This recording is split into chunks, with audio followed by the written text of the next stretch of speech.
I think we forget that life was never meant to be understood. It was meant to be felt. We spend so much time trying to figure everything out, trying to fix, explain, solve, control. But life is not a puzzle, it's a wave. And you were never meant to carry the wave. You were meant to let it move through you. The joy, the fear, the heartbreak. The moments that didn't make sense until much later. You were never broken. You were becoming. I think the sadness comes when we try to hold on to what's meant to pass. We grip the moment, the person, the feeling, hoping to freeze it in time. But everything you've ever loved was borrowed. And the beauty of it was never in the holding. It was in the being. So, if you're hurting, don't rush to escape it. If you're lost, don't race to find direction.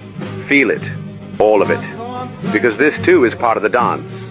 And if you listen closely enough, even your pain is trying to teach you how to be alive.